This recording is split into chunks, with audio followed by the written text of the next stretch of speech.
বাংলাদেশের অর্থনীতির সবচেয়ে বড় শক্তি তৈরি পোশাক বা আর&জি খাত, কিন্তু এই শক্তিশালী খাতে এখন দেখা দিয়েছে নতুন চাপ, বিশ্ব বাজারের পরিবর্তিত বাস্তবতার ধাক্কা।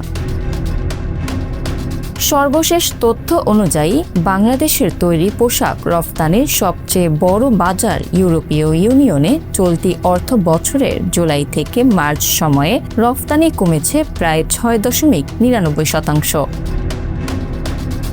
পরিসংখ্যান বলছে এই সময়ে ইউরোপে রফতানি হয়েছে প্রায় $14.2 বিলিয়ন, যা আগের বছরের তুলনায় উল্লেখযোগ্যভাবে কম।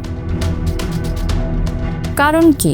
বিশ্লেষকদের মতে ইউরোপে দীর্ঘস্থায়ী উচ্চ মূল্যস্ফীতি, ভোক্তাদের ক্রয় ক্ষমতা হ্রাস এবং খুচরা বাজারে ধীর বিক্রি সব মিলিয়ে কমেছে পোশাকের চাহিদা।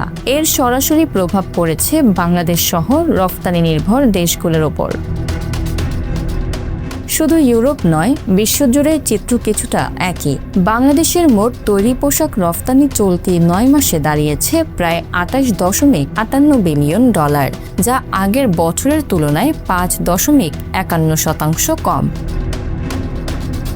তবে সব বাজার এরকম নয়। যুক্তরাষ্ট্রে রফতানি কমেছে মাত্র 2.54%, যা তুলনামূলকভাবে স্থিতিশীল, আর যুক্তরাজ্যে কমেছে 1.61%। কানাডায় বাজার প্রায় স্থিতিশীল, অর্থাৎ সংকট নয়, এটি একটি বাজার পুনর্বিন্যাসের সময়। বিশেষজ্ঞরা বলছেন বড় পরিবর্তন আসছে ক্রেতাদের আচরণে। আন্তর্জাতিক ব্র্যান্ডগুলো এখন স্টক কমিয়ে নতুন ক্রয় কৌশল নিচ্ছে। তারা চাইছে দ্রুত সরবরাহ, পরিবেশ বান্ধব উৎপাদন এবং উচ্চমূল্য সংযোজন পণ্য। কিন্তু চ্যালেঞ্জ শুধু বাজারে নয়, অপ্রচলিত বা নতুন বাজারগুলোতে রফতানি কমেছে 8.5%। নিটওয়্যার ও ওভেন পোশাকেও দেখা দিয়েছে পতন। এটি ইঙ্গিত দিচ্ছে পণ্যের ধরনেরও বড় পরিবর্তন প্রয়োজন। বিশ্লেষকদের মতে বাংলাদেশ এখন একটি গুরুত্বপূর্ণ মোড়ে দাঁড়িয়ে।